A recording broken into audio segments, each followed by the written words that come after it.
ਅੱਜ ਅਸੀਂ ਪਰਮੇਸ਼ਵਰ ਤੇ ਨਿਹਚਾ ਇਸ ਉਪਦੇਸ਼ ਲੇਖ ਨਾਲ ਪਰਮੇਸ਼ਵਰ ਦੇ ਵਚਨ ਨੂੰ ਸਾਂਝਾ ਕਰਾਂਗੇ। ਅਸੀਂ ਬਾਈਬਲ ਦੁਆਰਾ ਸਿੱਖਿਆ ਹੈ ਕਿ ਸਾਡੇ ਨਿਹਚਾ ਦੇ ਪੁਰਖਿਆਂ ਦੇ ਕੋਲ ਹਮੇਸ਼ਾ ਪਰਮੇਸ਼ਵਰ ਦੇ ਵੱਲ ਮਜ਼ਬੂਤ ਨਿਹਚਾ ਸੀ ਅਤੇ ਉਹਨਾਂ ਨੇ ਸਦੀਪਕ ਸਵਰਗ ਦੇ ਰਾਜ ਦੀ ਆਸ ਨਾਲ ਆਗਿਆਕਾਰੀ ਜੀਵਨ ਬਿਤਾਇਆ। ਕੀ ਹੋਵੇਗਾ ਜੇਕਰ ਸਾਡੇ ਕੋਲ ਨਿਹਚਾ ਨਾ ਹੋਵੇ? ਇਬਰਾਨੀਆਂ ਅਧਿਆਇ 11 ਕਹਿੰਦਾ ਹੈ, ਨਿਹਚਾ ਬਾਝੋ ਉਹਦੇ ਮਨ ਨੂੰ ਪਾਉਣਾ ਅਨਹੋਣਾ ਹੈ। ਪਰਮੇਸ਼ਵਰ ਜੋ ਇੱਕ ਉੱਚੇ ਆਯਾਮ ਵਿੱਚ ਮੌਜੂਦ ਹਨ, ਪੂਰੇ ਬ੍ਰਹਮਾਂਡ ਦੀ ਸ੍ਰਿਸ਼ਟੀ ਅਤੇ ਤੀਸਰੀ ਆਯਾਮੀ ਦੁਨੀਆ ਵਿੱਚ ਰਹਿਣ ਵਾਲੀ ਸਾਰੀ ਮਨੁੱਖ ਜਾਤੀ ਨੂੰ ਕੰਟਰੋਲ ਕਰਦੇ ਹਨ। ਭਾਵੇਂ ਹੀ ਧਰਤੀ ਧੂੜ ਦੇ ਇੱਕ ਛੋਟੇ ਜਿਹੇ ਕਣ ਦੇ ਵਾਂਗ ਹੈ, ਪਰ ਪਰਮੇਸ਼ਵਰ ਇਸ ਤੇ ਰਹਿਣ ਵਾਲੇ ਲੋਕਾਂ ਨਾਲ ਪਿਆਰ ਕਰਦੇ ਹਨ। ਇਸ ਲਈ ਧਰਤੀ ਤੇ ਰਹਿਣ ਵਾਲੇ ਸਾਰੇ ਲੋਕਾਂ ਨੂੰ ਬਚਾਉਣ ਦੇ ਲਈ ਉਹ ਖੁਦ ਸਰੀਰ ਵਿੱਚ ਆਏ। ਅਸੀਂ ਬਾਈਬਲ ਵਿੱਚ ਇਸ ਦੀ ਪੁਸ਼ਟੀ ਕਰ ਸਕਦੇ ਹਾਂ। ਆਤਮਿਕ ਦੁਨੀਆ ਵਿੱਚ ਦੁਸ਼ਟ ਸ਼ੈਤਾਨ ਨੇ ਸਵਰਗ ਵਿੱਚ ਪਰਮੇਸ਼ਵਰ ਦੀ ਅਣਆਗਿਆਕਾਰੀ ਕੀਤੀ ਅਤੇ ਪਰਮੇਸ਼ਵਰ ਦੇ ਖਿਲਾਫ ਖੜੇ ਹੋਣ ਦੇ ਲਈ ਕਈ ਦੁਸ਼ਟ ਸਾਥੀਆਂ ਨੂੰ ਇਕੱਠਾ ਕੀਤਾ। ਉਸਨੇ ਉਹਨਾਂ ਨੂੰ ਇਕੱਠਾ ਕਰਨ ਲਈ ਉਹਨਾਂ ਨੂੰ ਧੋਖਾ ਦਿੱਤਾ। ਉਸਨੇ ਕਾਫੀ ਲੋਕਾਂ ਨੂੰ ਲਾਲਚ ਦਿੱਤਾ ਅਤੇ ਭਰਮਾਇਆ। ਅਸੀਂ ਪਹਿਲਾਂ ਹੀ ਬਾਈਬਲ ਦੁਆਰਾ ਸਿੱਖਿਆ ਹੈ ਕਿ ਸ਼ੈਤਾਨ ਨੇ ਸਵਰਗ ਵਿੱਚ ਪਰਮੇਸ਼ਵਰ ਦੀਆਂ ਸੰਤਾਨਾਂ ਅਤੇ ਸਵਰਗ ਦੂਤਾਂ ਨੂੰ ਸੱਚ ਲੱਗਣ ਵਾਲੇ ਸ਼ਬਦਾਂ ਨਾਲ ਲਾਲਚ ਦਿੱਤਾ ਅਤੇ ਆਖਰਕਾਰ ਉਹਨਾਂ ਨੂੰ ਧਰਤੀ ਤੇ ਕੱਢੇ ਜਾਣ ਵਿੱਚ ਅਗਵਾਈ ਕੀਤੀ।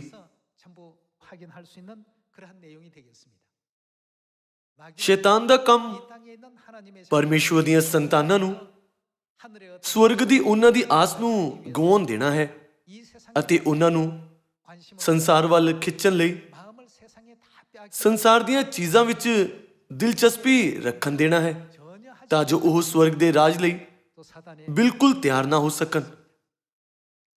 ਜਦੋਂ ਅਸੀਂ ਇਸ ਗੱਲ ਤੇ ਧਿਆਨ ਦੇਈਏ ਕਿ ਸੰਸਾਰਿਕ ਲੋਕ ਕਿਸ ਬਾਰੇ ਗੱਲ ਕਰਦੇ ਹਨ, ਤਦ ਸਾਨੂੰ ਪਤਾ ਚੱਲਦਾ ਹੈ ਕਿ ਉਹਨਾਂ ਨੂੰ ਦਵਾਈ ਅਤੇ ਸਿਹਤ ਵਿੱਚ, ਖਾਣ ਵਿੱਚ ਅਤੇ ਆਪਣੇ ਬੱਚਿਆਂ ਦੇ ਵਿਆਹ ਵਿੱਚ ਅਤੇ ਆਪਣੇ ਬੱਚਿਆਂ ਦੇ ਸਕੂਲ ਵਿੱਚ ਦਿਲਚਸਪੀ ਹੈ। ਜਦੋਂ ਅਸੀਂ ਸੰਖੇਪ ਵਿੱਚ ਦੱਸਦੇ ਹਾਂ ਕਿ ਉਹ ਕਿਸ ਬਾਰੇ ਗੱਲ ਕਰਦੇ ਹਨ, ਤਦ ਅਸੀਂ ਦੇਖ ਸਕਦੇ ਹਾਂ ਕਿ ਉਹ ਸਾਰੇ ਵਿਅਰਥ ਚੀਜ਼ਾਂ ਬਾਰੇ ਗੱਲਾਂ ਕਰਦੇ ਹਨ।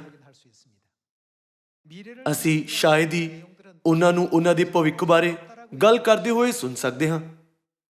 ਉਹਨਾਂ ਦੇ ਕੋਲ ਸਵਰਗ ਦੇ ਲਈ ਕੋਈ ਯੋਜਨਾ ਅਤੇ ਕੋਈ ਤਿਆਰੀ ਨਹੀਂ ਹੈ, ਜੋ ਇੱਕ ਉੱਚਾ ਆਯਾਮ ਹੈ ਅਤੇ ਜਿੱਥੇ ਅਸੀਂ ਭਵਿੱਖ ਵਿੱਚ ਜਾਵਾਂਗੇ। ਇਸ ਦਾ ਕਾਰਨ ਇਹ ਹੈ ਕਿ ਉਹਨਾਂ ਨੂੰ ਨਾ ਤਾਂ ਪਰਮੇਸ਼ਵਰ ਦੇ ਰਾਜ ਤੇ ਨਿਹਚਾ ਹੈ ਅਤੇ ਨਾ ਹੀ ਪਰਮੇਸ਼ਵਰ ਤੇ ਨਿਹਚਾ ਹੈ। ਉਹਨਾਂ ਨੂੰ ਅਣਡਿੱਠੀ ਦੁਨੀਆ ਤੇ ਕੋਈ ਨਿਹਚਾ ਨਹੀਂ ਹੈ। ਲਗਭਗ 2000 ਸਾਲ ਪਹਿਲਾਂ ਚਰਚ ਦੇ ਸੰਤਾਂ ਨੂੰ ਕਾਫੀ ਤਰੀਕਿਆਂ ਨਾਲ ਸਤਾਇਆ ਗਿਆ ਸੀ, ਸਿਰਫ ਇਸ ਲਈ ਕਿ ਉਹ ਯੀਸ਼ੂ ਤੇ ਨਿਹਚਾ ਕਰਦੇ ਸੀ। ਉਹਨਾਂ ਦੇ ਨਾਲ ਬਹੁਤ ਕਠੋਰ ਵਰਤਾਵ ਕੀਤਾ ਜਾਂਦਾ ਸੀ। ਆਪਣੇ ਸਮਾਜ, ਆਪਣੇ ਪਰਿਵਾਰ ਅਤੇ ਆਪਣੇ ਗੁਆਂਢੀਆਂ ਨਾਲ ਉਹਨਾਂ ਨੂੰ ਕਾਫੀ ਸਾਰਾ ਨੁਕਸਾਨ ਪਹੁੰਚਾਇਆ ਗਿਆ। ਫਿਰ ਵੀ ਉਹਨਾਂ ਦੀ ਨਿਹਚਾ ਨਹੀਂ ਬਦਲੀ, ਕਿਉਂਕਿ ਸਾਡਾ ਪਲ ਭਰ ਦਾ ਹਲਕਾ ਜਿਹਾ ਕਸ਼ਟ ਸਾਡੇ ਲਈ ਬਹੁਤ ਹੀ ਮਹੱਤਵਪੂਰਨ ਅਤੇ ਸਦੀਪਕ ਵਡਿਆਈ ਪੈਦਾ ਕਰਦਾ ਜਾਂਦਾ ਹੈ, ਕਿਉਂਕਿ ਉਹਨਾਂ ਦੇ ਕੋਲ ਇਸ ਤਰ੍ਹਾਂ ਦੀ ਨਿਹਚਾ ਸੀ। ਇਸ ਲਈ ਜਦੋਂ ਉਹਨਾਂ ਨੂੰ ਅਖਾੜੇ ਵਿੱਚ ਸ਼ੇਰਾਂ ਦੇ ਸਾਹਮਣੇ ਸੁੱਟ ਦਿੱਤਾ ਜਾਂਦਾ ਸੀ ਅਤੇ ਸੂਲੀ ਤੇ ਸਾੜ ਦਿੱਤਾ ਜਾਂਦਾ ਸੀ, ਤਦ ਵੀ ਉਹ ਡਰਦੇ ਨਹੀਂ ਸੀ। ਜੇਕਰ ਇਸ ਤਰ੍ਹਾਂ ਦੇ ਦਰਦ ਅਤੇ ਜ਼ੁਲਮ ਅੱਜ ਹੋਣ, ਜਿਸ ਦਾ ਅਨੁਭਵ ਪਹਿਲਾਂ ਚਰਚ ਨੇ ਕੀਤਾ ਸੀ, ਤਦ ਕੀ ਅਸੀਂ ਆਪਣੀ ਨਿਹਚਾ ਰੱਖ ਸਕਾਂਗੇ? ਮੰਨ ਲਓ ਕਿ ਅਸੀਂ ਉਹਨਾਂ ਦੇ ਹਾਲਾਤ ਵਿੱਚ ਹਾਂ। ਇਸ ਤਰ੍ਹਾਂ ਇਸ ਲਈ ਹੈ ਕਿਉਂਕਿ ਅਸੀਂ ਉਸ ਯੁੱਗ ਵਿੱਚ ਜੀ ਰਹੇ ਹਾਂ ਜਿਸ ਵਿੱਚ ਕਿਸੇ ਹੋਰ ਸਮਿਆਂ ਨਾਲੋਂ ਨਿਹਚਾ ਦੇ ਜ਼ਿਆਦਾ ਤੇਲ ਦੀ ਜ਼ਰੂਰਤ ਹੈ। ਆਓ ਅਸੀਂ ਕਲਪਨਾ ਕਰੀਏ ਕਿ ਅਸੀਂ 2000 ਸਾਲ ਪਹਿਲਾਂ ਦੇ ਪਹਿਲੇ ਚਰਚ ਦੇ ਦਿਨਾਂ ਵਿੱਚ ਜੀ ਰਹੇ ਹਾਂ। ਜੇਕਰ ਸਾਨੂੰ ਬੇਇੱਜ਼ਤੀ, ਨਫ਼ਰਤ, ਪਰੇਸ਼ਾਨੀ ਅਤੇ ਤਸੀਹੇ ਦਿੱਤੇ ਜਾਂਦੇ ਹਨ, ਤਦ ਵੀ ਕੀ ਅਸੀਂ ਮਸੀਹ ਤੇ ਨੇਚਾ ਬਣਾਏ ਰੱਖ ਸਕਦੇ ਹਾਂ, ਉਹਨਾਂ ਤੇ ਭਰੋਸਾ ਕਰ ਸਕਦੇ ਹਾਂ ਅਤੇ ਅੰਤ ਤੱਕ ਉਹਨਾਂ ਦਾ ਪਾਲਨ ਕਰ ਸਕਦੇ ਹਾਂ। ਇਸ ਕਰਕੇ ਅਸੀਂ ਅੱਜ ਪਰਮੇਸ਼ਵਰ ਤੇ ਆਪਣੀ ਨੇਚਾ ਨੂੰ ਜਾਂਚ ਰਹੇ ਹਾਂ। ਨੇਚਾ ਦੇ ਰਾਹ ਤੇ ਚੱਲਦੇ ਹੋਏ ਸਾਨੂੰ ਕਾਫੀ ਤਰ੍ਹਾਂ ਨਾਲ ਚੁਣੌਤੀ ਦਿੱਤੀ ਜਾਂਦੀ ਹੈ। ਸਾਨੂੰ ਸ਼ੈਤਾਨ ਦੀਆਂ ਕਾਫੀ ਰੁਕਾਵਟਾਂ ਦਾ ਸਾਹਮਣਾ ਕਰਨਾ ਪੈਂਦਾ ਹੈ, ਪਰ ਕਿਸੇ ਵੀ ਸਮੇਂ ਵਿੱਚ ਸਾਡੀ ਨੇਚਾ ਦੇ ਪੁਰਖਿਆਂ ਦੇ ਕੋਲ ਗਿਆਨ ਸੀ ਜਿਸ ਨੇ ਇਸ ਤਰ੍ਹਾਂ ਦੀ ਰੁਕਾਵਟਾਂ ਨੂੰ ਜ਼ੀਰੋ ਕੀਤਾ ਅਤੇ ਹੁਣ ਉਹ ਸਾਡੀ ਮਦਦ ਕਰਨ ਦੇ ਲਈ ਉਦਾਹਰਨ ਦੇ ਰੂਪ ਵਿੱਚ ਠਹਿਰੇ ਹਨ। ਜਦੋਂ ਅਸੀਂ ਪਰਮੇਸ਼ਵਰ ਤੇ ਨੇਚਾ ਰੱਖਦੇ ਹਾਂ ਤਾਂ 10,000 ਰੁਕਾਵਟਾਂ ਵੀ ਕੁਝ ਨਹੀਂ ਹੁੰਦੀਆਂ, ਬਲਕਿ ਉਹ ਸਾਡੀ ਨੇਚਾ ਨੂੰ ਵਧਣ ਵਿੱਚ ਮਦਦ ਕਰਨ ਦੀ ਭੂਮਿਕਾ ਨਿਭਾਉਂਦੀਆਂ ਹਨ। ਆਓ ਅਸੀਂ ਬਾਈਬਲ ਦੁਆਰਾ ਇਸ ਦੀ ਪੁਸ਼ਟੀ ਕਰੀਏ। ਆਓ ਅਸੀਂ ਇਬਰਾਨੀਆਂ ਅਧਿਆਇ 11 ਵਚਨ 1 ਦੇਖੀਏ। ਹੁਣ ਨੇਚਾ ਆਸ ਕੀਤੀਆਂ ਹੋਈਆਂ ਗੱਲਾਂ ਦਾ ਪੱਕਾ ਭਰੋਸਾ ਹੈ ਅਤੇ ਅਣਡਿੱਠ ਵਸਤਾਂ ਦੀ ਸਬੂਤੀ ਹੈ ਅਤੇ ਇਸੇ ਵਿਖੇ ਬਜ਼ੁਰਗਾਂ ਦੇ ਲਈ ਸਾਖੀ ਦਿੱਤੀ ਗਈ। ਨੇਚਾ ਨਾਲ ਅਸੀਂ ਜਾਣਦੇ ਹਾਂ ਭਾਈ, ਜਗਤ ਪਰਮੇਸ਼ਵਰ ਦੇ ਫਰਮਾਨ ਨਾਲ ਸਾਜਿਆ ਗਿਆ ਅਤੇ ਜੋ ਕੁਝ ਵੇਖਣ ਵਿੱਚ ਆਉਂਦਾ ਹੈ ਸੋ ਡਿੱਠੀਆਂ ਹੋਈਆਂ ਵਸਤਾਂ ਤੋਂ ਨਹੀਂ ਬਣਿਆ ਹੈ। ਨੇਚਾ ਨਾਲ ਹਾਬਲ ਨੇ ਕਾਇਨ ਨਾਲੋਂ ਪਰਮੇਸ਼ਵਰ ਦੇ ਅੱਗੇ ਉੱਤਮ ਬਲੀਦਾਨ ਚੜਾਇਆ, ਜਿਸ ਕਰਕੇ ਸਾਖੀ ਦਿੱਤੀ ਗਈ ਭਾਈ ਉਹ ਧਰਮੀ ਹੈ, ਕਿਉਂ ਜੋ ਪਰਮੇਸ਼ਵਰ ਨੇ ਉਹਦੀਆਂ ਪੇਟਾਂ ਦੇ ਵਿਖੇ ਸਾਖੀ ਦਿੱਤੀ ਅਤੇ ਉਸ ਨੇਚਾ ਦੇ ਰਾਹੀਂ ਉਹ ਹੁਣ ਤਿੱਕਰ ਬੋਲਦਾ ਹੈ, ਭਾਵੇਂ ਉਹ ਮਰ ਗਿਆ।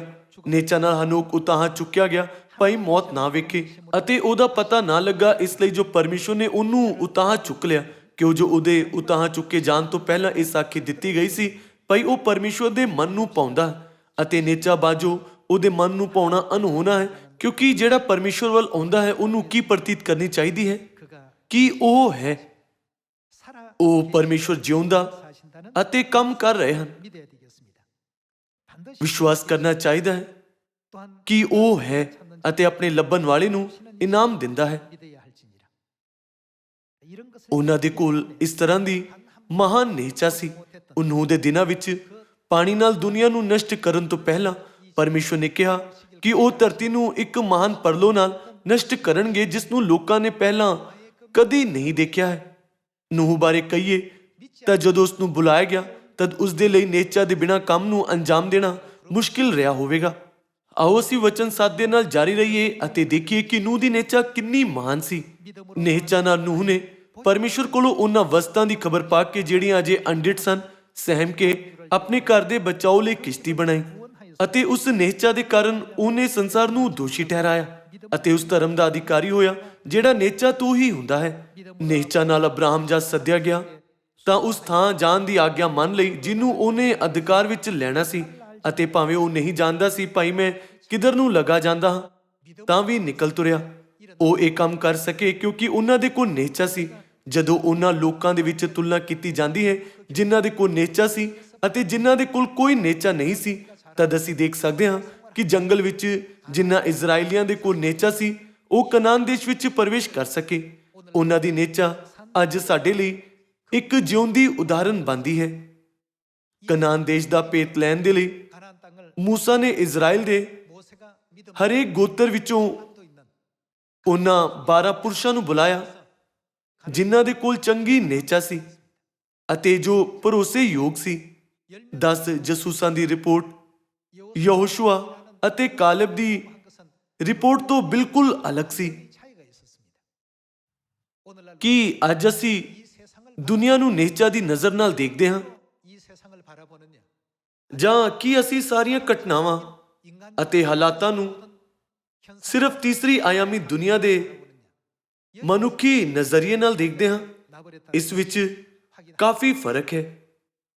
ਜੇਕਰ ਨੂਹ ਨੇ ਦੁਨੀਆ ਨੂੰ ਨੇਚਾ ਦੀਆਂ ਨਜ਼ਰਾਂ ਨਾਲ ਨਹੀਂ ਦੇਖਿਆ ਸੀ ਤਦ ਉਹ ਇੰਨੇ ਲੰਬੇ ਸਮੇਂ ਤੱਕ ਕੰਮ ਕਿਵੇਂ ਕਰ ਸਕਿਆ? ਕਿਸ ਗੱਲ ਨੇ ਉਸ ਨੂੰ ਇਸ ਤਰ੍ਹਾਂ ਕਰਨ ਦੇ ਲਈ ਕਾਬਲ ਬਣਾਇਆ? ਭਾਵੇਂ ਹੀ ਉਸਨੇ ਪਾਣੀ ਦੁਆਰਾ ਦੁਨੀਆ ਨੂੰ ਨਸ਼ਟ ਹੁੰਦੇ ਅਤੇ ਉਸ ਦਾ ਨਿਆਂ ਹੁੰਦੇ ਹੋਏ ਨਹੀਂ ਦੇਖਿਆ ਸੀ, ਪਰ ਉਹ ਪਰਮੇਸ਼ਵਰ ਦੇ ਹੁਕਮ ਅਨੁਸਾਰ ਜਹਾਜ਼ ਦਾ ਨਿਰਮਾਣ ਕਰਨਾ ਸ਼ੁਰੂ ਕਰ ਸਕਿਆ ਕਿਉਂਕਿ ਉਸ ਨੂੰ ਨੇਚਾ ਸੀ ਕਿ ਪਰਮੇਸ਼ਵਰ ਦਾ ਵਚਨ ਪੱਕਾ ਹੀ ਪੂਰਾ ਹੋਵੇਗਾ।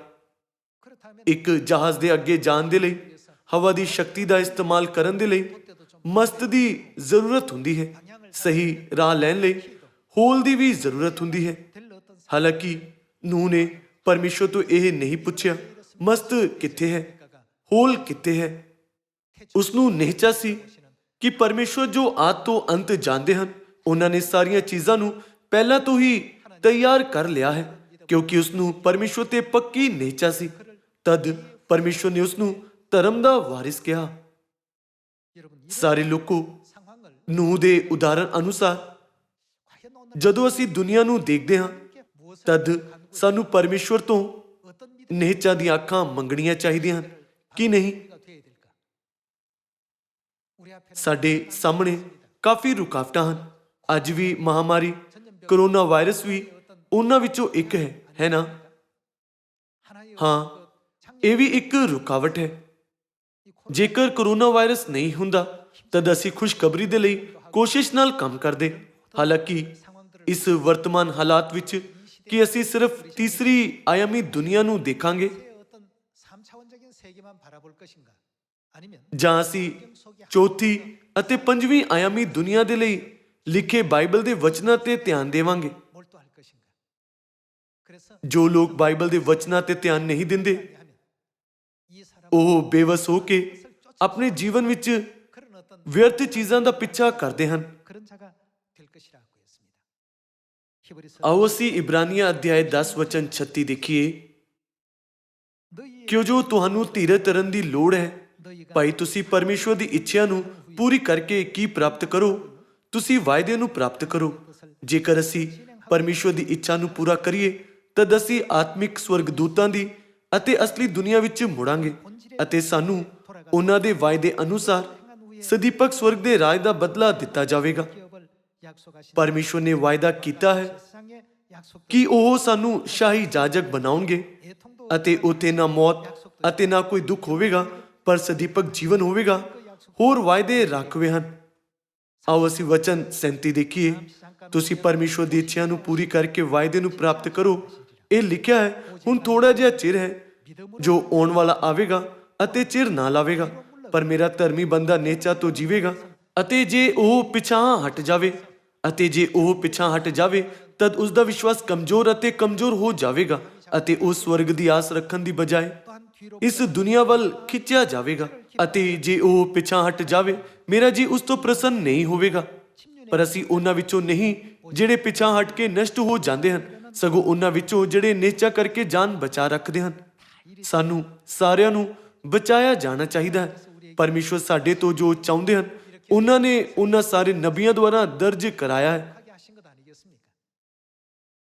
ਇਹ ਲਿਖਿਆ ਗਿਆ ਹੈ ਕਿ ਭਗਤ ਲੋਕ ਪਵਿੱਤਰ ਆਤਮਾ ਦੁਆਰਾ ਪ੍ਰੇਰਿਤ ਹੋ ਕੇ ਪਰਮੇਸ਼ਵਰ ਵੱਲੋਂ ਇਹ ਬਾਈਬਲ ਲਿਖੀ ਗਈ ਹੈ। ਆਓ ਅਸੀਂ ਗਿਣਤੀ ਅਧਿਆਇ 13 ਤੇ ਨਜ਼ਰ ਪਾਈਏ ਅਤੇ ਦੇਖੀਏ ਕਿ ਸਾਨੂੰ ਕੀ ਸਬਕ ਦਿੱਤਾ ਗਿਆ ਹੈ ਅਤੇ ਸਾਨੂੰ ਕਿਸ ਤਰ੍ਹਾਂ ਦੀ ਨਿਹਚਾ ਰੱਖਣੀ ਚਾਹੀਦੀ ਹੈ। ਗਿਣਤੀ ਅਧਿਆਇ 13 ਵਚਨ 25। ਤਾਂ ਉਹ ਉਸ ਦੇ ਦੇਸ਼ ਦਾ ਖੋਜ ਕੱਢ ਕੇ 40 ਦਿਨਾਂ ਪਿੱਛੋਂ ਮੁੜੇ। ਉਹ ਤੁਰ ਕੇ ਮੂਸਾ, ਹਾरून ਅਤੇ ਇਜ਼ਰਾਈਲੀਆਂ ਦੀ ਸਾਰੀ ਮੰਡਲੀ ਕੋਲ ਪਰਾਨ ਦੀ ਉਜਾੜ ਵਿੱਚ ਕਾਦੇਸ਼ ਕੋਲ ਆਏ ਅਤੇ ਸਾਰੀ ਮੰਡੀ ਲਈ ਖਬਰ ਲਿਆਏ, ਨਾਲੇ ਉਸ ਧਰਤੀ ਦਾ ਫਲ ਵਿਖਾਇਆ। ਅਤੇ ਉਹਨਾਂ ਨੇ ਉਹਨੂੰ ਨਿਰਣਾ ਕਰਕੇ ਆਖਿਆ ਕਿ ਅਸੀਂ ਉਸ ਦੇਸ਼ ਨੂੰ ਗਏ ਜਿੱਥੇ ਤੈਂ ਸਾਨੂੰ ਕੱਲਿਆ ਸੀ। ਉੱਥੇ ਸੱਚਮੁੱਚ ਦੁੱਧ ਅਤੇ ਸ਼ਹਿਦ ਵਗਦਾ ਹੈ ਅਤੇ ਇਹ ਉਹਦਾ ਫਲ ਹੈ। ਪਰੰਤੂ ਉਸ ਦੇਸ਼ ਦੇ ਵਾਸੀ ਬਲਵਾਨ ਹਨ ਅਤੇ ਉਸ ਦੇ ਸ਼ਹਿਰ ਗੜ੍ਹਾਂ ਵਾਲੇ ਅਤੇ ਵੱਡੇ ਵੱਡੇ ਹਨ। ਨਾਲੇ ਅਸੀਂ ਉੱਥੇ ਅਨਾਕ ਦੀ ਅੰਸ ਨੂੰ ਵੀ ਵੇਖਿਆ। ਉਸ ਦੇਸ਼ ਦੇ ਦੱਖਣ ਵੱਲ ਅਮਾਲੇਕੀ ਵਸਦੇ ਹਨ ਅਤੇ ਹਿੱਤੀ, ਯਬੂਸੀ ਅਤੇ ਅਮੋਰੀ ਪਹਾੜ ਉੱਤੇ ਵਸਦੇ ਹਨ ਅਤੇ ਕਨਾਨੀ ਸਮੁੰਦਰ ਕੋਲ ਯਰਦਨ ਦੇ ਆਲੇ ਦੁਆਲੇ ਵਸਦੇ ਹਨ। ਉਹਨਾਂ ਨੇ ਦੱਸਿਆ ਕਿ ਉੱਥੇ ਦੇ ਲੋਕ ਵੱਡੇ ਵੱਡੇ ਅਤੇ ਮਜ਼ਬੂਤ ਸੀ ਅਤੇ ਉਹਨਾਂ ਦੇ ਕੋਲ ਜਾਣਾ ਵੀ ਮੁਸ਼ਕਿਲ ਸੀ, ਜੋ ਕਿ ਸੱਚ ਗੱਲ ਹੈ। 10 ਜਸੂਸਾਂ ਨੇ ਕੋਈ ਕਹਾਣੀ ਨਹੀਂ ਦੱਸੀ, ਪਰ ਜਿਸ ਤਰ੍ਹਾਂ ਨਾਲ ਉਹ ਸੀ ਉਸ ਨੂੰ ਦੱਸਿਆ। ਭਾਵੇਂ ਹੀ ਉਹਨਾਂ ਨੇ ਇਹ ਵਰਣਨ ਕੀਤਾ ਜੋ ਉਹਨਾਂ ਨੇ ਦੇਖਿਆ ਸੀ, ਪਰ ਉਹਨਾਂ ਨੇ ਕੀ ਨਹੀਂ ਦੇਖਿਆ। ਉਹਨਾਂ ਨੇ ਵਾਅਦੇ ਦੇ ਵਚਨਾਂ ਨੂੰ ਕਟਾਇਆ ਕਿ ਪਰਮੇਸ਼ਵਰ ਉਹਨਾਂ ਨੂੰ ਉਹ ਦੇਸ਼ ਦੇਣਗੇ ਅਤੇ ਉਹਨਾਂ ਨੇ ਆਪਣਾ ਖੁਦ ਦਾ ਫੈਸਲਾ ਅਤੇ ਵਿਚਾਰ ਦੱਸਿਆ ਜੋ ਉਹਨਾਂ ਨੇ ਤੀਸਰੀ ਆਯਾਮੀ ਦੁਨੀਆ ਵਿੱਚ ਦੇਖਿਆ ਸੀ। ਇਸ ਤੇ ਲੋਕਾਂ ਦੇ ਮਨਾਂ ਵਿੱਚ ਹਲਚਲ ਹੋਈ। ਵਚਨ 30। ਕਾਲੇਬ ਨੇ ਮੂਸਾ ਦੇ ਅੱਗੇ ਪਰਜਾ ਨੂੰ ਚੁੱਪ ਕਰਾਇਆ ਅਤੇ ਆਖਿਆ, ਜ਼ਰੂਰ ਅਸੀਂ ਉੱਪਰ ਜਾਈਏ ਅਤੇ ਉਸ ਦੇਸ਼ ਉੱਤੇ ਕਬਜ਼ਾ ਕਰੀਏ, ਕਿਉਂ ਜੋ ਅਸੀਂ ਉਹਦੇ ਉੱਤੇ ਕਬਜ਼ਾ ਕਰ ਸਕਦੇ ਹਾਂ। ਆਓ ਅਸੀਂ ਵਚਨ 31 ਦੇ ਨਾਲ ਜਾਰੀ ਰਹੀਏ। ਪਰ ਉਹਨਾਂ ਮਨੁੱਖਾਂ ਨੇ ਜਿਹੜੇ ਉਹਦੇ ਨਾਲ ਉੱਪਰ ਗਏ ਸਨ ਆਖਿਆ, ਭਾਈ ਅਸੀਂ ਉਹਨਾਂ ਲੋਕਾਂ ਦੇ ਵਿਰੁੱਧ ਉੱਪਰ ਨਹੀਂ ਜਾ ਸਕਦੇ ਕਿਉਂ ਜੋ ਉਹ ਸਾਥੋਂ ਬਲਵਾਨ ਹਨ। ਕਨਾਨ ਦੇਸ਼ ਦੇਣ ਦਾ ਵਾਅਦਾ ਕਿਸਨੇ ਦਿੱਤਾ ਸੀ? ਪਰਮੇਸ਼ਵਰ ਨੇ। ਭਾਵੇਂ ਪਰਮੇਸ਼ਵਰ ਨੇ ਉਹਨਾਂ ਨੂੰ ਕਨਾਨ ਦੇਣ ਦਾ ਵਾਅਦਾ ਕੀਤਾ ਸੀ, ਪਰ ਦੇਸ਼ ਦਾ ਭੇਤ ਲੈਣ ਤੋਂ ਬਾਅਦ ਉਸ ਨੂੰ ਜਿੱਤਣ ਦੇ ਲਈ ਉਹ ਉਹਨਾਂ ਦੀਆਂ ਅੱਖਾਂ ਵਿੱਚ ਬਹੁਤ ਮਜ਼ਬੂਤ ਦਿਖ ਰਿਹਾ ਸੀ। ਨਗਰ ਬਹੁਤ ਮਜ਼ਬੂਤ ਅਤੇ ਉੱਚੇ ਸੀ, ਇੱਥੋਂ ਤੱਕ ਕਿ ਉੱਥੇ ਦੇ ਲੋਕ ਵੀ ਬਹੁਤ ਬਲਵਾਨ ਸੀ, ਜਦਕਿ ਇਜ਼ਰਾਈਲੀ ਉਹਨਾਂ ਦੇ ਸਾਹਮਣੇ ਟਿੱਡਿਆਂ ਵਾਂਗ ਦਿਖ ਰਹੇ ਸੀ। ਇਹ ਉਹਨਾਂ ਦੀ ਉਚਾਈ ਅਤੇ ਕੱਦ ਵਿੱਚ ਕਾਫੀ ਫਰਕ ਦਿਖਾਉਂਦਾ ਹੈ। ਲੋਕ ਜਿਨ੍ਹਾਂ ਨੇ ਰਿਪੋਰਟ ਸੁਣੀ ਬਹੁਤ ਨਿਰਾਸ਼ ਹੋ ਗਏ। ਉਹ ਪੂਰੀ ਤਰ੍ਹਾਂ ਨਾਲ ਭੁੱਲ ਗਏ ਕਿ ਪਰਮੇਸ਼ਵਰ ਨੇ ਉਹਨਾਂ ਨੂੰ ਕੀ ਦੇਣ ਦਾ ਵਾਅਦਾ ਕੀਤਾ ਹੈ। ਜਦੋਂ ਅਸੀਂ ਪਰਮੇਸ਼ਵਰ ਦੇ ਵਚਨ ਤੋਂ ਦੂਰ ਹੁੰਦੇ ਹਾਂ ਤਦ ਅਸੀਂ ਆਪਣੀ ਨਿਹਚਾ ਗਵਾ ਦਿੰਦੇ ਹਾਂ। ਜਦੋਂ ਅਦਨ ਦੇ ਬਾਗ ਵਿੱਚ ਪਰਮੇਸ਼ਵਰ ਦੇ ਵਚਨ ਨੂੰ ਭੁਲਾ ਦਿੱਤਾ ਗਿਆ ਸੀ ਤਦ ਸ਼ੈਤਾਨ ਦਾ ਸ਼ਬਦ ਇੱਕ ਪਰਤਾਵਾ ਬਣ ਗਿਆ। ਭਲੇ ਅਤੇ ਬੁਰੇ ਦੇ ਗਿਆਨ ਦੇ ਦਰਖਤ ਦਾ ਫਲ ਖਾਣ ਦੇ ਲਈ ਚੰਗਾ ਹੈ ਅਤੇ ਅੱਖੀਆਂ ਨੂੰ ਪਾਉਂਦਾ ਹੈ ਅਤੇ ਉਹ ਬਿਰਛ ਬੁੱਧ ਦੇਣ ਲਈ ਲੋੜੀਂਦਾ ਹੈ। ਸਾਰੇ ਲੋਕੋ, ਸਾਨੂੰ ਹਮੇਸ਼ਾ ਪਰਮੇਸ਼ਵਰ ਦੇ ਵਚਨ ਨੂੰ ਆਪਣੇ ਦਿਲਾਂ ਤੇ ਲਿਖਣਾ ਚਾਹੀਦਾ ਹੈ ਅਤੇ ਖੁਦ ਨੂੰ ਇਹ ਦੇਖਣ ਦੇ ਲਈ ਜਾਂਚਣਾ ਚਾਹੀਦਾ ਹੈ ਕਿ ਅਸੀਂ ਪਰਮੇਸ਼ਵਰ ਦੇ ਵਚਨ ਤੇ ਭਰੋਸਾ ਰੱਖਦੇ ਹਾਂ ਜਾਂ ਨਹੀਂ। 40 ਸਾਲਾਂ ਤੱਕ ਜੰਗਲ ਵਿੱਚ ਇਜ਼ਰਾਈਲੀਆਂ ਦੀ ਯਾਤਰਾ ਤੇ ਉਹ ਸਭ ਤੋਂ ਜ਼ਿਆਦਾ ਉਸ ਤੇ ਨਿਰਭਰ ਸੀ ਜੋ ਉਹਨਾਂ ਨੇ ਦੇਖਿਆ ਅਤੇ ਮਹਿਸੂਸ ਕੀਤਾ ਸੀ, ਪਰ ਯਹੋਸ਼ੂਆ ਤੇ ਕਾਲਬ ਸਿਰਫ ਪਰਮੇਸ਼ਵਰ ਦੇ ਵਾਅਦੇ ਤੇ ਨਿਰਭਰ ਸੀ। ਇਹ ਉਹ ਦੇਸ਼ ਹੈ ਜਿਸ ਨੂੰ ਪਰਮੇਸ਼ਵਰ ਨੇ ਸਾਨੂੰ ਦੇਣ ਦਾ ਵਾਅਦਾ ਕੀਤਾ ਹੈ। ਭਾਵੇਂ ਹੀ ਉਹ ਵੱਡੇ ਅਤੇ ਮਜ਼ਬੂਤ ਦਿਖਦੇ ਹਨ ਅਤੇ ਉਹਨਾਂ ਦੇ ਹਥਿਆਰ ਸਾਡੇ ਮੁਕਾਬਲੇ ਜ਼ਿਆਦਾ ਵਧੀਆ ਹਨ, ਪਰ ਕੀ ਪਰਮੇਸ਼ਵਰ ਨੇ ਸਾਨੂੰ ਉਹ ਦੇਸ਼ ਦੇਣ ਦਾ ਵਾਅਦਾ ਨਹੀਂ ਕੀਤਾ ਹੈ? ਸਿਰਫ ਯਹੋਸ਼ੂਆ ਤੇ ਕਾਲਬ ਨੇ ਹੀ ਪਰਮੇਸ਼ਵਰ ਦੇ ਵਾਅਦੇ ਨੂੰ ਫੜ ਕੇ ਰੱਖਿਆ। ਉਹਨਾਂ ਦੀ ਨਜ਼ਰ ਵਿੱਚ ਯਰੀਹੋ ਦੇ ਲੋਕ ਦੈਂਤਾਂ ਦੇ ਵਾਂਗ ਵੱਡੇ ਦਿਖਦੇ ਸੀ। ਕੀ ਉਹ ਅਲੱਗ ਦਿਖੇ ਸੀ? ਉਹਨਾਂ ਦੀ ਨਜ਼ਰ ਵਿੱਚ ਵੀ ਉੱਥੇ ਦੇ ਨਗਰ ਮਜ਼ਬੂਤ ਅਤੇ ਉੱਚੇ ਦਿਖੇ, ਪਰ ਯਹੋਸ਼ੂਆ ਤੇ ਕਾਲਬ ਦੇ ਦਿਲ ਵਿੱਚ ਕੌਣ ਸੀ? ਉਹਨਾਂ ਦੇ ਦਿਲਾਂ ਵਿੱਚ ਪਰਮੇਸ਼ਵਰ ਸੀ ਅਤੇ ਉਹਨਾਂ ਨੇ ਪਰਮੇਸ਼ਵਰ ਦੇ ਵਾਅਦੇ ਤੇ ਪੂਰੀ ਤਰ੍ਹਾਂ ਨਾਲ ਨਿਹਚਾ ਕੀਤੀ ਸੀ। ਇਹ ਉਹੀ ਹੈ ਜਿਸ ਦਾ ਪਰਮੇਸ਼ਵਰ ਨੇ ਵਾਅਦਾ ਕੀਤਾ ਹੈ। ਪਰਛਾਵਾਂ ਉਹਨਾਂ ਦੇ ਉੱਪਰੋਂ ਹਟ ਗਿਆ ਹੈ ਅਤੇ ਉਹ ਸਾਡੀ ਬੁਰਕੀ ਹੀ ਹਨ। ਸਾਰੇ ਲੋਕੋ, ਮੰਨ ਲਓ ਕਿ ਇੱਕ ਛੋਟਾ ਬੱਚਾ ਤੁਹਾਡੇ ਕੋਲ ਆ ਕੇ ਤੁਹਾਨੂੰ ਕਹਿੰਦਾ ਹੈ ਤੁਸੀਂ ਮੇਰੀ ਬੁਰਕੀ ਹੋਵੋਗੇ, ਤਾਂ ਤੁਹਾਨੂੰ ਕਿਵੇਂ ਲੱਗੇਗਾ? ਤੁਸੀਂ ਉਸ ਤੇ ਹੱਸੋਗੇ। ਜਦੋਂ ਕਨਾਨ ਦੇਸ਼ ਦੇ ਦੈਂਤਾਂ ਨੇ ਇਜ਼ਰਾਈਲੀਆਂ ਨੂੰ ਦੇਖਿਆ ਤਦ ਉਹਨਾਂ ਨੂੰ ਇਸ ਤਰ੍ਹਾਂ ਹੀ ਲੱਗਿਆ ਹੋਵੇਗਾ। ਹਾਲਾਂਕਿ ਯਹੋਸ਼ੂਆ ਨੇ ਕੀ ਕਿਹਾ? ਉਹਨਾਂ ਤੋਂ ਨਾ ਡਰੋ, ਪਰਮੇਸ਼ਵਰ ਸਾਡੇ ਨਾਲ ਹਨ। ਯਹੋਸ਼ੂਆ ਅਤੇ ਕਾਲਬ ਦੀ ਨੇਚਾ ਉਹਨਾਂ ਤੋਂ ਅਲੱਗ ਸੀ। ਨਤੀਜੇ ਵਜੋਂ ਦੋਨੋਂ ਅੰਤ ਵਿੱਚ ਕਨਾਨ ਦੇਸ਼ ਵਿੱਚ ਪ੍ਰਵੇਸ਼ ਕਰ ਸਕਦੇ ਸੀ। ਕਨਾਨ ਸਵਰਗ ਦੇ ਰਾਜ ਨੂੰ ਦਰਸਾਉਂਦਾ ਹੈ। ਸਵਰਗ ਦੇ ਰਾਜ ਵਿੱਚ ਪ੍ਰਵੇਸ਼ ਕਰਨ ਦੇ ਲਈ ਸਾਨੂੰ ਕਿਸ ਦੀ ਜ਼ਰੂਰਤ ਹੈ? ਸਾਨੂੰ ਇਸ ਯੁੱਗ ਵਿੱਚ ਯਹੋਸ਼ੂਆ ਤੇ ਕਾਲਬ ਦੇ ਵਾਂਗ ਨੇਚਾ ਦੀ ਜ਼ਰੂਰਤ ਹੈ। ਸਿਰਫ ਪਰਮੇਸ਼ਵਰ ਦੇ ਵਚਨ ਤੇ ਨੇਚਾ। ਪਰਮੇਸ਼ਵਰ ਨੇ ਕੀ ਕਿਹਾ? ਜੇਕਰ ਪਰਮੇਸ਼ਵਰ ਕੁਝ ਵਾਅਦਾ ਕਰਦੇ ਹਨ ਤਦ ਵਾਅਦਾ ਜ਼ਰੂਰ ਪੂਰਾ ਹੋਵੇਗਾ। ਪਰਮੇਸ਼ਵਰ ਕਦੀ ਝੂਠ ਨਹੀਂ ਬੋਲਦੇ। ਮੇਰਾ ਵਚਨ ਜੋ ਮੇਰੇ ਮੂੰਹ ਤੋਂ ਨਿਕਲਦਾ ਹੈ ਕੀ ਹੋਵੇਗਾ? ਉਹ ਵਿਅਰਥ ਠਹਿਰ ਕੇ ਮੇਰੇ ਕੋਲ ਨਾ ਮੁੜੇਗਾ। ਇਹ ਪੱਕਾ ਹੀ ਜਿਵੇਂ ਪਰਮੇਸ਼ਵਰ ਨੇ ਕਿਹਾ ਉਸੇ ਤਰ੍ਹਾਂ ਹੀ ਪੂਰਾ ਹੋਵੇਗਾ। ਇੱਥੇ ਅਸੀਂ ਯਹੋਸ਼ੂਆ ਅਤੇ ਕਾਲਬ ਦੀ ਨੇਚਾ ਨੂੰ ਦੇਖ ਸਕਦੇ ਹਾਂ। ਆਓ ਅਸੀਂ ਗਿਣਤੀ ਅਧਿਆਇ 14 ਵਚਨ 1 ਤੇ ਜਾਈਏ। ਤਾਂ ਸਾਰੀ ਮੰਡਲੀ ਨੇ ਆਪਣੀ ਆਵਾਜ਼ ਉੱਚੀ ਦਿੱਤੀ, ਚੀਕ ਦਿਹਾੜਾ ਪਾਇਆ ਅਤੇ ਪ੍ਰਜਾ ਉਸ ਰਾਤ ਰੋਂਦੀ ਰਹੀ। ਪਰਮੇਸ਼ਵਰ ਨੇ ਉਹਨਾਂ ਨੂੰ ਉਹ ਦੇਸ਼ ਦੇਣ ਦਾ ਵਾਅਦਾ ਕੀਤਾ ਸੀ, ਪਰ ਲੋਕਾਂ ਨੇ ਪਰਮੇਸ਼ਵਰ ਦੇ ਵਾਅਦੇ ਨੂੰ ਭੁੱਲ ਕੇ ਜਸੂਸਾਂ ਨੇ ਜੋ ਕਿਹਾ ਸਿਰਫ ਉਸ ਉੱਤੇ ਭਰੋਸਾ ਕੀਤਾ। ਆਓ ਅਸੀਂ ਵਚਨ 2 ਤੇ ਜਾਈਏ। ਅਤੇ ਸਾਰੇ ਇਜ਼ਰਾਈਲੀ ਮੂਸਾ ਦੇ ਵਿਰੁੱਧ ਅਤੇ ਹਾਰੂਨ ਦੇ ਵਿਰੁੱਧ ਬੁੜਬੁੜਾਏ ਅਤੇ ਸਾਰੀ ਮੰਡਲੀ ਨੇ ਉਹਨਾਂ ਨੂੰ ਆਖਿਆ, ਚੰਗਾ ਹੀ ਹੁੰਦਾ ਜੇ ਅਸੀਂ ਮਿਸਰ ਦੇਸ਼ ਵਿੱਚ ਮਰ ਜਾਂਦੇ ਅਥਵਾ ਇਸ ਉਜਾੜ ਵਿੱਚ ਮਰ ਮੁੱਕਦੇ। ਯਹੋਵਾ ਸਾਨੂੰ ਕਾਹਨੂੰ ਇਸ ਦੇਸ਼ ਵਿੱਚ ਲਿਆਇਆ, ਭਾਈ ਅਸੀਂ ਤੇਗ ਨਾਲ ਡਿੱਗੀਏ। ਸਾਰੇ ਲੋਕੋ, ਪਰਮੇਸ਼ਵਰ ਨੇ ਸਾਨੂੰ ਇੱਕ ਉਦਾਹਰਨ ਦੇ ਰੂਪ ਵਿੱਚ ਇਹ ਦਿਖਾਇਆ ਹੈ ਕਿ ਜਦੋਂ ਅਸੀਂ ਸਾਰੇ ਉਸੇ ਬਰਾਬਰ ਹਾਲਾਤ ਵਿੱਚ ਹੋਈਏ ਤਦ ਸਾਨੂੰ ਕਿਸ ਤਰ੍ਹਾਂ ਦੀ ਨੇਚਾ ਰੱਖਣੀ ਚਾਹੀਦੀ ਹੈ। ਹਾਲਾਂਕਿ 3500 ਸਾਲ ਪਹਿਲਾਂ ਇਜ਼ਰਾਈਲੀ ਹਾਲਾਤਾਂ ਤੇ ਧਿਆਨ ਕੇਂਦਰਿਤ ਕਰਦੇ ਹੋਏ ਨਿਰਾਸ਼ ਹੋ ਗਏ ਸੀ। ਆਓ ਅਸੀਂ ਅਧਿਆਇ 14 ਵਚਨ 1 ਦੇਖੀਏ। ਤਾਂ ਸਾਰੀ ਮੰਡਲੀ ਨੇ ਆਪਣੀ ਆਵਾਜ਼ ਉੱਚੀ ਦਿੱਤੀ, ਚੀਕ ਦਿਹਾੜਾ ਪਾਇਆ ਤੇ ਪ੍ਰਜਾ ਉਸ ਰਾਤ ਰੋਂਦੀ ਰਹੀ। ਅਤੇ ਸਾਰੇ ਇਜ਼ਰਾਈਲੀ ਮੂਸਾ ਦੇ ਵਿਰੁੱਧ ਅਤੇ ਹਾਰੂਨ ਦੇ ਵਿਰੁੱਧ ਬੁੜਬੁੜਾਏ ਅਤੇ ਸਾਰੀ ਮੰਡਲੀ ਨੇ ਉਹਨਾਂ ਨੂੰ ਆਖਿਆ, ਚੰਗਾ ਹੀ ਹੁੰਦਾ ਜੇ ਅਸੀਂ ਮਿਸਰ ਦੇਸ਼ ਵਿੱਚ ਮਰ ਜਾਂਦੇ ਅਥਵਾ ਇਸ ਉਜਾੜ ਵਿੱਚ ਮਰ ਮੁੱਕਦੇ। ਯਹੋਵਾ ਸਾਨੂੰ ਕਾਹਨੂੰ ਇਸ ਦੇਸ਼ ਵਿੱਚ ਲਿਆਇਆ ਭਾਈ ਅਸੀਂ ਤੇਗ ਨਾਲ ਡਿੱਗੀਏ ਅਤੇ ਸਾਡੀਆਂ ਤੀਵੀਆਂ ਅਤੇ ਸਾਡੇ ਨਿਆਣੇ ਲੁੱਟ ਦਾ ਮਾਲ ਹੋਣ। ਕਿ ਸਾਡੇ ਲਈ ਚੰਗਾ ਨਹੀਂ ਕਿ ਅਸੀਂ ਮਿਸਰ ਨੂੰ ਮੁੜ ਜਾਈਏ। ਤਾਂ ਉਹ ਇੱਕ ਦੂਜੇ ਨੂੰ ਆਖਣ ਲੱਗੇ, ਭਾਈ ਅਸੀਂ ਇੱਕ ਸਰਦਾਰ ਠਹਿਰਾ ਕੇ ਮਿਸਰ ਨੂੰ ਮੁੜ ਚੱਲੀਏ। ਤਾਂ ਮੂਸਾ ਤੇ ਹਾਰੂਨ ਆਪਣੇ ਮੂੰਹਾਂ ਭਾਰ ਇਜ਼ਰਾਈਲੀਆਂ ਦੀ ਮੰਡਲੀ ਦੀ ਸਭਾ ਅੱਗੇ ਡਿੱਗ ਪਏ। ਫਿਰ ਤਾਂ ਨੂਨ ਦੇ ਪੁੱਤਰ ਯਹੋਸ਼ੂਆ ਤੇ ਯਫੁੰਨਾ ਦੇ ਪੁੱਤਰ ਕਾਲਬ ਨੂੰ, ਜਿਹੜੇ ਧਰਤੀ ਦਾ ਖੋਜ ਕੱਢਣ ਵਾਲਿਆਂ ਵਿੱਚੋਂ ਸਨ, ਆਪਣੇ ਕੱਪੜੇ ਪਾੜੇ ਅਤੇ ਉਹਨਾਂ ਨੇ ਇਜ਼ਰਾਈਲੀਆਂ ਦੀ ਸਾਰੀ ਮੰਡਲੀ ਨੂੰ ਆਖਿਆ ਕਿ ਉਹ ਧਰਤੀ ਜਿਹਦੇ ਵਿੱਚ ਦੀ ਅਸੀਂ ਖੋਜ ਕਰਨ ਦੇ ਲਈ ਲੰਘੇ ਡਾਢੀ ਹੀ ਚੰਗੀ ਹੈ। ਜੇ ਯਹੋਵਾ ਸਾਡੇ ਨਾਲ ਪ੍ਰਸੰਨ ਹੈ ਤਾਂ ਉਹ ਸਾਨੂੰ ਇਸ ਧਰਤੀ ਵਿੱਚ ਲੈ ਜਾਵੇਗਾ ਅਤੇ ਸਾਨੂੰ ਦੇ ਦੇਵੇਗਾ। ਉਹ ਇੱਕ ਧਰਤੀ ਹੈ ਜਿਹਦੇ ਵਿੱਚ ਦੁੱਧ ਅਤੇ ਸ਼ਹਿਦ ਵਗਦਾ ਹੈ। ਕੇਵਲ ਨਾ ਤਾਂ ਤੁਸੀਂ ਯਹੋਵਾ ਦੇ ਵਿਰੁੱਧ ਆਕੀ ਹੋਵੋ, ਨਾ ਹੀ ਤੁਸੀਂ ਉਸ ਦੇਸ਼ ਦੇ ਲੋਕਾਂ ਤੋਂ ਡਰੋ, ਕਿਉਂ ਜੋ ਉਹ ਤਾਂ ਸਾਡੀ ਇੱਕ ਬੁਰਕੀ ਹੀ ਹਨ। ਕਿੰਗ ਜੇਮਸ ਵਰਜਨ ਕਹਿੰਦਾ ਹੈ, ਉਹ ਸਾਡੀ ਬੁਰਕੀ ਹਨ। ਇਸ ਦਾ ਮਤਲਬ ਹੈ ਉਹ ਸਾਡੇ ਸਾਹਮਣੇ ਕੁਝ ਵੀ ਨਹੀਂ ਹਨ, ਹੈ ਨਾ। ਫਿਰ ਇਹ ਕੀ ਕਹਿੰਦਾ ਹੈ? ਉਹਨਾਂ ਦੀ ਰੱਛਿਆ ਉਹਨਾਂ ਦੇ ਉੱਤੋਂ ਜਾਂਦੀ ਰਹੀ ਹੈ ਅਤੇ ਯਹੋਵਾ ਸਾਡੇ ਨਾਲ ਹੈ। ਉਹਨਾਂ ਤੋਂ ਤੁਸੀਂ ਨਾ ਡਰੋ। ਸੱਚਮੁੱਚ ਉਹ ਮਹਾਨ ਨੇਚਾ ਦੇ ਸੈਨਿਕ ਸੀ। ਪਰਮੇਸ਼ਵਰ ਨੇ ਵਿਸ਼ਵਾਸਯੋਗ ਅਤੇ ਵਿਸ਼ਵਾਸਹੀਨਾਂ ਦੇ ਵਿੱਚ ਨਿਆਂ ਕੀਤਾ ਅਤੇ ਵਿਸ਼ਵਾਸੀਨਾਂ ਨੂੰ ਕਿਹਾ, ਕਿਉਂਕਿ ਤੁਹਾਡੇ ਕੋਲ ਨੇਚਾ ਨਹੀਂ ਹੈ ਤਾਂ ਤੁਸੀਂ ਹਮੇਸ਼ਾ ਦੇ ਲਈ ਜੰਗਲ ਵਿੱਚ ਰਹੋਗੇ। ਇਸ ਲਈ ਉਹਨਾਂ ਸਾਰਿਆਂ ਦੇ ਨਸ਼ਟ ਹੋ ਜਾਣ ਤੱਕ ਉਹ 40 ਸਾਲ ਤੱਕ ਜੰਗਲ ਵਿੱਚ ਭਟਕਦੇ ਰਹੇ। ਆਓ ਅਸੀਂ ਵਚਨ 10 ਦੇ ਨਾਲ ਜਾਰੀ ਰਹੀਏ। ਜਦੋਂ ਯਹੋਸ਼ੂਆ ਤੇ ਕਾਲਬ ਦੀ ਗੱਲ ਖਤਮ ਹੋਈ ਤਦ ਲੋਕਾਂ ਨੇ ਉਹਨਾਂ ਤੇ ਪੱਥਰ ਮਾਰਨ ਦੀ ਕੋਸ਼ਿਸ਼ ਕੀਤੀ, ਪਰ ਜਦ ਸਾਰੀ ਮੰਡਲੀ ਨੇ ਆਖਿਆ ਕਿ ਇਹਨਾਂ ਨੂੰ ਪੱਥਰਾਂ ਨਾ ਮਾਰੀਏ, ਤਦ ਯਹੋਵਾ ਦਾ ਪ੍ਰਤਾਪ ਸਾਰੇ ਇਜ਼ਰਾਈਲੀਆਂ ਉੱਤੇ ਮੰਡਲੀ ਦੇ ਤੰਬੂ ਵਿੱਚ ਪ੍ਰਗਟ ਹੋਇਆ। ਤਾਂ ਯਹੋਵਾ ਨੇ ਮੂਸਾ ਨੂੰ ਆਖਿਆ ਕਿ ਇਹ ਪ੍ਰਜਾ ਕਦ ਤੱਕ ਮੇਰੀ ਨਿਰਾਦਰੀ ਕਰਦੀ ਰਹੇਗੀ ਅਤੇ ਕਦ ਤੱਕ ਮੇਰੇ ਉੱਤੇ ਉਹਨਾਂ ਸਾਰੇ ਨਿਸ਼ਾਨਾਂ ਦੇ ਹੁੰਦਿਆਂ ਹੋਇਆਂ ਵੀ ਜਿਹੜੇ ਮੈਂ ਉਹਨਾਂ ਵਿੱਚ ਕੀਤੇ ਪ੍ਰਤੀਤ ਨਾ ਕਰੇਗੀ। ਸਾਡੇ ਨਾਲ ਕੌਣ ਹੈ? ਪਰਮੇਸ਼ਵਰ ਸਾਡੇ ਨਾਲ ਹਨ, ਹੈ ਨਾ। ਇਸ ਚਰਚ ਦੀ ਸਥਾਪਨਾ ਕਿਸ ਨੇ ਕੀਤੀ? ਪਰਮੇਸ਼ਵਰ ਨੇ ਇਸ ਨੂੰ ਸਥਾਪਿਤ ਕੀਤਾ ਹੈ। ਭਾਵੇਂ ਹੀ ਦੁਨੀਆ ਦੇ ਸਾਰੇ ਧਰਮ ਇਕਜੁੱਟ ਹੋ ਕੇ ਇਕੱਠੇ ਕੰਮ ਕਰਦੇ ਹਨ, ਫਿਰ ਵੀ ਉਹ ਕੁਝ ਵੀ ਨਹੀਂ ਹਨ। ਪਰਮੇਸ਼ਵਰ ਦੇ ਲਈ ਧਰਤੀ ਦੀਆਂ ਸਾਰੀਆਂ ਜਾਤੀਆਂ ਬਾਲਟੀ ਵਿੱਚ ਸਿਰਫ ਇੱਕ ਬੂੰਦ ਦੇ ਵਾਂਗ ਹੈ। ਪਰਮੇਸ਼ਵਰ ਦੇ ਸਾਹਮਣੇ ਉਹ ਜ਼ੀਰੋ ਤੋਂ ਵੀ ਘੱਟ ਹਨ ਅਤੇ ਉਹ ਪੱਲਿਆਂ ਤੇ ਪਈ ਧੂੜ ਦੇ ਵਾਂਗ ਹਨ।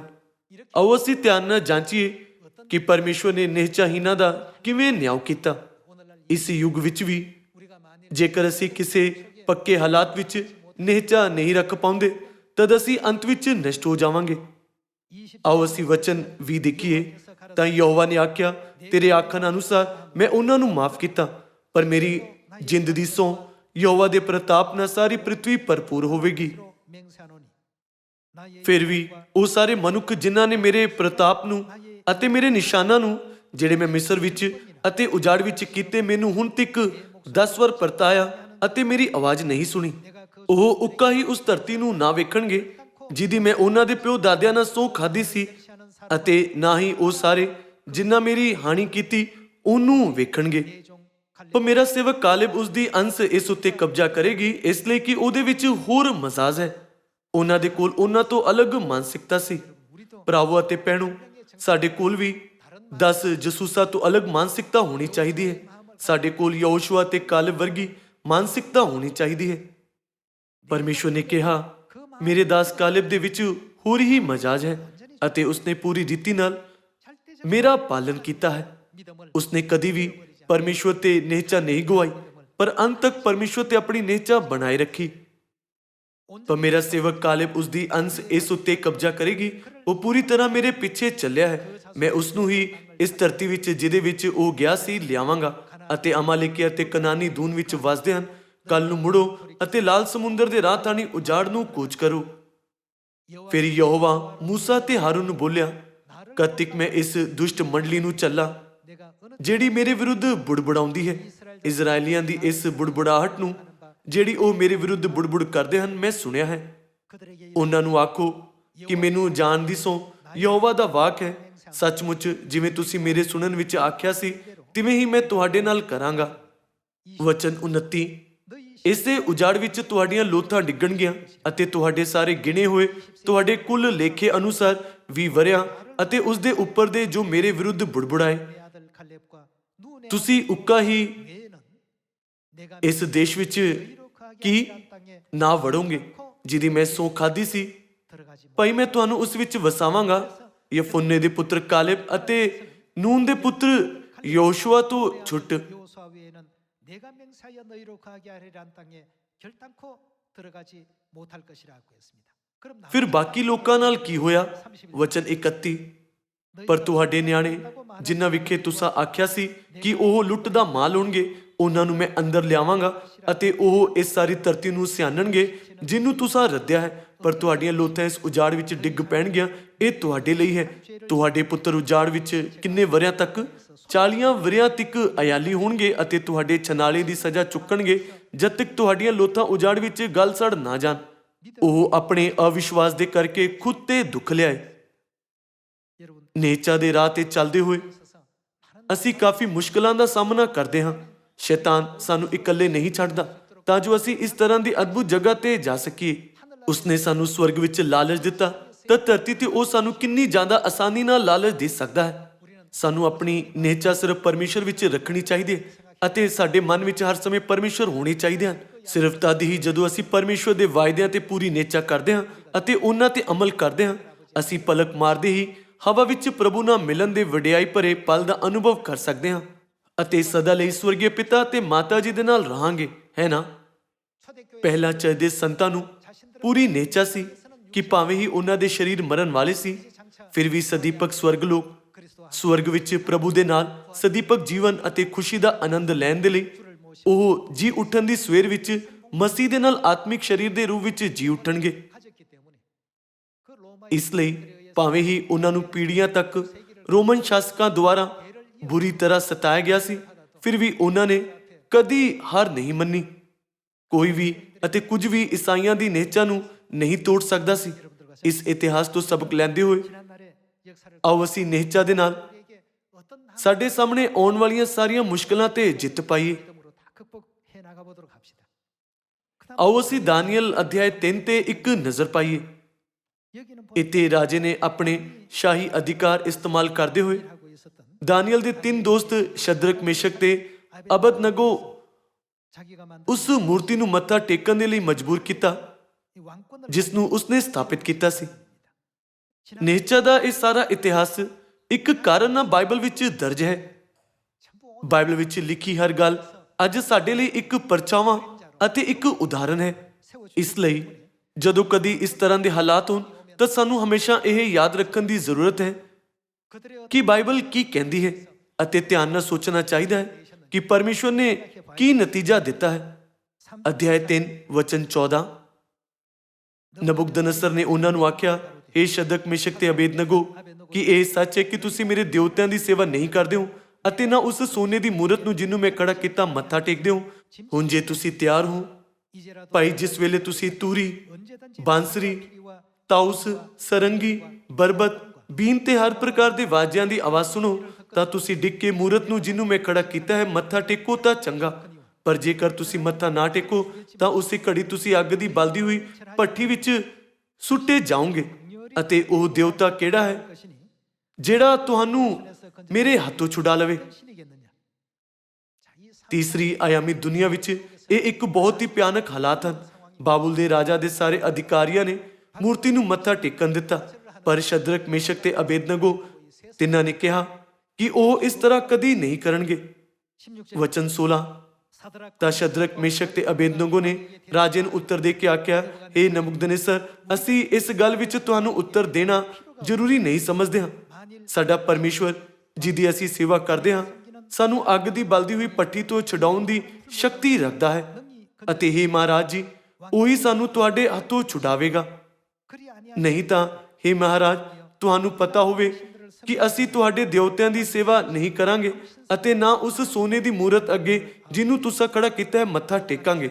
ਤਦ ਨਬੂਕਦਨੇਸਰ ਨੇ ਆਪਣੇ ਆਪ ਵਿੱਚ ਤਾਉ ਖਾਧਾ ਅਤੇ ਉਹਦੇ ਮੂੰਹ ਦਾ ਰੰਗ ਸ਼ਦਰਕ, ਮੇਸ਼ਕ ਤੇ ਅਬੇਦਨਗੋ ਉੱਤੇ ਬਦਲ ਗਿਆ। ਤਾਂ ਉਹਨੇ ਹੁਕਮ ਦਿੱਤਾ ਕਿ ਭੱਠੀ ਨੂੰ ਦਸਤੂਰ ਨਾਲੋਂ ਕਿੰਨੇ ਗੁਣਾ ਜ਼ਿਆਦਾ 7 ਗੁਣਾ ਹੋਰ ਤਾਉ ਦਿਓ। ਇੱਕ ਪੱਠੀ ਲੋਹੇ ਨੂੰ ਵੀ ਪਿਘਲਾ ਦਿੰਦੀ ਹੈ ਨਾ। ਰਾਜਾ ਨੇ ਪੱਠੇ ਨੂੰ ਆਮ ਤੋਂ 7 ਗੁਣਾ ਜ਼ਿਆਦਾ ਬਾਲਣ ਦਾ ਆਦੇਸ਼ ਦਿੱਤਾ।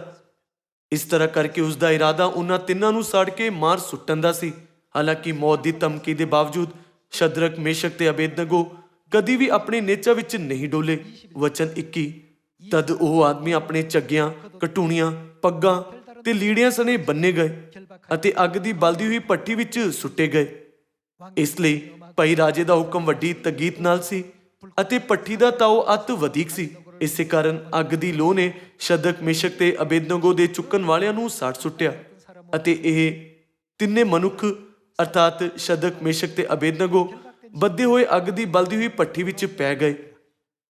ਤਾਂ ਨਬੂਕਦਨੇਸਰ ਰਾਜਾ ਹੱਕਾ ਬੱਕਾ ਹੋ ਕੇ ਝੱਟ ਖਲੋ ਗਿਆ। ਉਹ ਬੋਲ ਕੇ ਆਪਣੇ ਸਲਾਹਕਾਰਾਂ ਨੂੰ ਆਖਣ ਲੱਗਾ ਕਿ ਅਸਾਂ 3 ਬੰਦਿਆਂ ਨੂੰ ਬਣਵਾ ਕੇ ਅੱਗ ਵਿੱਚ ਨਹੀਂ ਸੁੱਟਵਾਇਆ। ਉਹਨਾਂ ਨੇ ਉੱਤਰ ਦਿੱਤਾ ਕਿ ਇਹ ਰਾਜਨ ਸੱਚ ਹੈ। ਤਾਂ ਉਸਨੇ ਉੱਤਰ ਦੇ ਕੇ ਆਖਿਆ, ਭਾਈ ਵੇਖੋ, ਮੈਂ 4 ਮਨੁੱਖ ਅੱਗ ਵਿੱਚ ਖੁੱਲੇ ਫਿਰਦੇ ਵੇਖਦਾ ਅਤੇ ਉਹਨਾਂ ਨੂੰ ਕੁਝ ਦੁੱਖ ਨਹੀਂ ਹੈ ਅਤੇ ਚੌਥੇ ਦਾ ਸਰੂਪ ਦੇਵਤਿਆਂ ਦੇ ਪੁੱਤਰ ਦਾ ਹੈ। ਫਿਰ ਨਬੂਕਦਨੇਸਰ ਅੱਗ ਦੀ ਬਲਦੀ ਹੋਈ ਭੱਠੀ ਦੇ ਬੂਹੇ ਦੇ ਨੇੜੇ ਆਇਆ। ਉਹ ਬੋਲਿਆ, ਹੇ ਸ਼ਦਰਕ, ਮੇਸ਼ਕ ਤੇ ਅਬੇਦਨਗੋ, ਆਤਮਾਨ ਪਰਮੇਸ਼ਵਰ ਦੇ ਬੰਦਿਓ, ਬਾਹਰ ਨਿਕਲ ਕੇ ਇੱਧਰ ਆਓ। ਤਾਂ ਸ਼ਦਰਕ, ਮੇਸ਼ਕ ਤੇ ਅਬੇਦਨਗੋ ਅੱਗ ਵਿੱਚੋਂ ਨਿਕਲ ਆਏ ਅਤੇ ਸ਼ਹਜ਼ਾਦਿਆਂ, ਦੀਵਾਨਾਂ, ਸਰਦਾਰਾਂ ਤੇ ਰਾਜੇ ਦੇ ਸਲਾਹਕਾਰਾਂ ਨੇ ਇਕੱਠੇ ਹੋ ਕੇ ਉਹਨਾਂ ਮਨੁੱਖਾਂ ਨੂੰ ਡਿੱਠਾ ਕਿ ਅੱਗ ਦਾ ਉਹਨਾਂ ਦੇ ਸ਼ਰੀਰਾਂ ਉੱਤੇ ਕੁਝ ਵਸ ਨਹੀਂ ਚੱਲਿਆ। ਨਾ ਉਹਨਾਂ ਦੇ ਸਿਰ ਦੇ ਵਾਲ ਝੁਲਸੇ, ਨਾ ਉਹਨਾਂ ਦੇ ਝੱਗਿਆਂ ਵਿੱਚ ਕੁਝ ਫਰਕ ਪਿਆ ਅਤੇ ਨਾ ਉਹਨਾਂ ਤੋਂ ਅੱਗ ਦੇ ਜਲਨ ਦੀ ਬੋ ਆਉਂਦੀ ਸੀ। ਭਰਾਵੋ ਅਤੇ ਭੈਣੋ, ਤੀਸਰੀ ਆਯਾਮੀ ਮਨੁੱਖ ਦੀ ਦੁਨੀਆ ਵਿੱਚ ਨੇਚਾ ਦੀ ਦੁਨੀਆ ਨੂੰ ਨਾਪਿਆ ਨਹੀਂ ਜਾ ਸਕਦਾ। ਇਸ ਪ੍ਰੀਖਿਆ ਦੁਆਰਾ ਸ਼ਦਰਕ, ਮੇਸ਼ਕ ਅਤੇ ਅਬੇਦਨਗੋ ਨੂੰ ਬਾਅਦ ਵਿੱਚ ਬਹੁਤ ਜ਼ਿਆਦਾ ਸ਼ਾਨਦਾਰ ਅਹੁਦਾ ਦਿੱਤਾ ਗਿਆ ਸੀ, ਹੈ ਨਾ। ਸਵਰਗ ਜਾਣਤੇ ਸਵਰਗਦੂਤਾਂ ਨੇ ਕਿੰਨੀ ਜ਼ਿਆਦਾ ਪ੍ਰਸ਼ੰਸਾ ਕੀਤੀ ਹੋਵੇਗੀ। ਇੱਥੋਂ ਤੱਕ ਕਿ ਮੌਤ ਦੇ ਸਾਹਮਣੇ ਵੀ ਉਹਨਾਂ ਨੇ ਪਰਮੇਸ਼ਵਰ ਦੇ ਪ੍ਰਤੀ ਸੰਪੂਰਨ ਨੇਚਾ ਅਤੇ ਪਿਆਰ ਦਿਖਾਇਆ। ਉਹਨਾਂ ਦੀ ਦ੍ਰਿੜ ਇੱਛਾ ਇਸ ਯੁੱਗ ਵਿੱਚ ਸਾਨੂੰ ਸਾਰਿਆਂ ਨੂੰ ਇੱਕ ਸਬਕ ਦਿੰਦੀ ਹੈ। ਦਾਨੀਏਲ ਬਾਰੇ ਕੀ? ਇਹ ਜਾਣਦੇ ਹੋਏ ਵੀ ਕਿ ਰਾਜੇ ਨੇ ਉਸ ਨੂੰ ਸ਼ੇਰਾਂ ਦੀ ਗੁਫਾ ਵਿੱਚ ਪਾਉਣ ਦਾ ਹੁਕਮ ਦਿੱਤਾ, ਉਹ ਦਿਨ ਵਿੱਚ 3 ਵਾਰ ਯਰੂਸ਼ਲਮ ਦੇ ਵੱਲ ਪ੍ਰਾਰਥਨਾ ਕਰਦਾ ਰਿਹਾ। ਉਸ ਦੀ ਨੇਚਾ ਵੀ ਮਹਾਨ ਸੀ। ਪਰਮੇਸ਼ਵਰ ਨੇ ਇਹ ਨਹੀਂ ਕਿਹਾ ਕਿ ਉਹਨਾਂ ਦੇ ਵਿਚਾਰ ਅਤੇ ਵਰਤਾਵ ਬੇਪਰਵਾਹ ਸੀ, ਪਰ ਉਹ ਅਸਲ ਵਿੱਚ ਪ੍ਰਸ਼ੰਸਾ ਦੇ ਯੋਗ ਸੀ। ਇਬਰਾਨੀਆਂ ਅਧਿਆਇ 11 ਕਹਿੰਦਾ ਹੈ, ਨੇਚਾ ਬਾਝੋ ਉਹਦੇ ਮਨ ਨੂੰ ਪਾਉਣਾ ਅਨਹੋਣਾ ਹੈ, ਕਿਉਂਕਿ ਉਹਨਾਂ ਨੇ ਪਰਮੇਸ਼ਵਰ ਤੇ ਇਸ ਤਰ੍ਹਾਂ ਦੀ ਸੰਪੂਰਨ ਨੇਚਾ ਕੀਤੀ ਸੀ। ਤਦ ਉਹ ਬਲਦੇ ਹੋਏ ਭੱਠੇ ਵਿੱਚ ਸੁੱਟੇ ਜਾਣ ਤੋਂ ਨਹੀਂ ਡਰਦੇ ਸੀ ਅਤੇ ਤਦ ਵੀ ਨਹੀਂ ਡਰਦੇ ਸੀ ਜਦੋਂ ਧਰਤੀ ਦੇ ਰਾਜਾ ਉਹਨਾਂ ਦੇ ਵਿਰੁੱਧ ਉੱਠਦੇ ਸੀ। ਕੋਈ ਫਰਕ ਨਹੀਂ ਪੈਂਦਾ ਕਿ ਸਾਡੇ ਹਾਲਾਤ ਕਿਵੇਂ ਬਦਲਦੇ ਹਨ, ਸਾਨੂੰ ਬਿਲਕੁਲ ਵੀ ਡਰਨ ਦੀ ਜ਼ਰੂਰਤ ਨਹੀਂ ਹੈ। ਯਸ਼ਾਇਆ ਅਧਿਆਇ 41 ਵਿੱਚ ਪਰਮੇਸ਼ਵਰ ਨੇ ਕਿਹਾ ਹੈ, ਮੈਂ ਤੁਹਾਡੀ ਮਦਦ ਕਰਾਂਗਾ। ਪਰਮੇਸ਼ਵਰ ਸਾਨੂੰ ਕਹਿੰਦੇ ਹਨ ਕਿ ਨਾ ਡਰੋ। ਇਸ ਦੇ ਬਜਾਏ ਪਰਮੇਸ਼ਵਰ ਸਾਨੂੰ ਨਿਡਰ ਹੋਣ ਦੇ ਲਈ ਕਹਿੰਦੇ ਹਨ। ਕਦੋਂ ਤੱਕ? ਮਤੀ ਅਧਿਆਇ 28 ਵਿੱਚ ਪਰਮੇਸ਼ਵਰ ਨੇ ਕਿਹਾ ਹੈ, ਮੈਂ ਜਗਤ ਦੇ ਅੰਤ ਤੱਕ ਸਦਾ ਤੁਹਾਡੇ ਅੰਗ ਸੰਗ ਹਾਂ। ਸਾਨੂੰ ਪਰਮੇਸ਼ਵਰ ਨੂੰ ਕਦੀ ਨਹੀਂ ਭੁੱਲਣਾ ਚਾਹੀਦਾ। ਸਾਨੂੰ ਹਮੇਸ਼ਾ ਇਹ ਸੋਚਣਾ ਚਾਹੀਦਾ ਹੈ ਕਿ ਪਰਮੇਸ਼ਵਰ ਨੇ ਸਾਨੂੰ ਕੀ ਹੁਕਮ ਅਤੇ ਸਿੱਖਿਆ ਦਿੱਤੀ ਹੈ ਤਾਂ ਜੋ ਅਸੀਂ ਦੁਨੀਆ ਭਰ ਦੇ ਸਾਰੇ ਲੋਕਾਂ ਤੇ ਕਿਰਪਾ ਦਾ ਕਾਰਨ ਬਣ ਸਕੀਏ। ਆਓ ਅਸੀਂ ਸਾਰੇ ਯਹੋਸ਼ੂਆ ਤੇ ਕਾਲਬ ਦੇ ਵਾਂਗ ਕਨਾਨ ਵਿੱਚ ਸੁਰੱਖਿਅਤ ਰੂਪ ਨਾਲ ਪ੍ਰਵੇਸ਼ ਕਰਨ ਦੇ ਮਹਾਨ ਨੇਚਾ ਨੂੰ ਰੱਖ ਕੇ ਪਰਮੇਸ਼ਵਰ ਦੇ ਵਚਨ ਤੇ ਧਿਆਨ ਦੇਈਏ। ਹੁਣ ਮੈਂ ਅੱਜ ਦੇ ਉਪਦੇਸ਼ ਨੂੰ ਖਤਮ ਕਰਨਾ ਚਾਹੁੰਦਾ ਹਾਂ। ਤੁਹਾਡਾ ਬਹੁਤ ਬਹੁਤ ਧੰਨਵਾਦ।